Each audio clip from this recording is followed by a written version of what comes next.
চলতি মাসের শেষ সপ্তাহ থেকে মালয়েশিয়ায় কর্মী যাওয়ার ঘোষণা থাকলেও এখন পর্যন্ত দেশটি থেকে কোনো কার্যাদেশ বা ডিমান্ড লেটারই পায়নি রাষ্ট্রায়ত্ত প্রতিষ্ঠান বোয়েসেল। তবে মালয়েশিয়া থেকে কর্মী নেওয়ার চাহিদাপত্র পাওয়ার সঙ্গে সঙ্গেই কাজ শুরু করবে বলে জানিয়েছে প্রতিষ্ঠানটি, যেখানে একজন কর্মীকে মালয়েশিয়া যেতে খরচ হবে 1.5 থেকে সর্বোচ্চ 2 লাখ টাকা।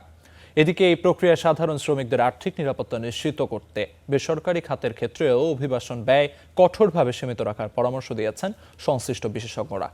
বিস্তারিত জানাচ্ছেন ইমতিয়াজ আহমেদ। গেল জুনে প্রধানমন্ত্রী তারেক রহমানের মালয়েশিয়া সফরকালে সবচেয়ে বেশি আলোচনা হয় দেশটিতে বন্ধ থাকা শ্রমবাজার চালু বিষয়টি। সফর শেষ হতে না হতেই তৈরি হয় নতুন গতি। মাত্র 2 মাসের মাথায় আগস্টের শেষ সপ্তাহ থেকেই প্রথম ব্যাচের কর্মীদের মালয়েশিয়া পাঠানোর ঘোষণা দেয় সরকার। প্রাথমিকভাবে রাষ্ট্রায়ত্ত প্রতিষ্ঠান বোয়েসেলের মাধ্যমে এই প্রক্রিয়া শুরুর কথা রয়েছে। তবে সরকারের পক্ষ থেকে ইতিবাচক বার্তা এলেও মাঠ পর্যায়ে এখনও দৃশ্যমান কোনো কাজ শুরু করতে পারেনি সরকারি এই রিক্রুটিং এজেন্সি। বোয়েসেলের অফিসিয়াল ওয়েবসাইটও নেই মালয়েশিয়ায় নিয়োগের কোনো বিজ্ঞপ্তি।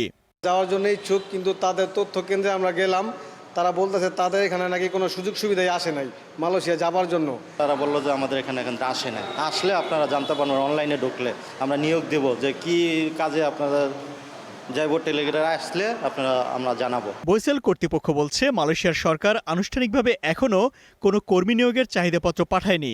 তবে কার্যাদেশ পাওয়ার সাথে সাথে খুব দ্রুত বাকি প্রক্রিয়া শেষ করার কথা জানিয়েছে তারা। স্পেসিফিকভাবে fixed date and timeline আমরা এখনো পাইনি। আমরা যখন মালয়েশিয়া থেকে কার্যাদেশটা পাওয়ার সাথে সাথে অ্যাজ সুন অ্যাজ পসিবল আমরা এই কাজগুলো শুরু করতে পারবো। খরচের বিষয়টা হচ্ছে যে সরকারের নির্দিষ্ট যেই ফি এর বাইরে কোনো কিছু হবে না। সেক্ষেত্রে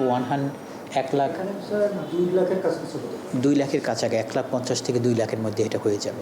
এদিকে প্রবাসীদের বড় এই বাজারটিতে কর্মী পাঠানোর ক্ষেত্রে অতীতের ভুলগুলো শুধরে নিয়ে সরকারকে আরও বেশি সতর্ক থাকার তাগিদ বিশেষজ্ঞদের। বিশেষ করে অভিবাসন ব্যয় কমিয়ে সাধারণ শ্রমিকের স্বস্তি দেওয়ার দিকে জোর দিচ্ছেন তারা।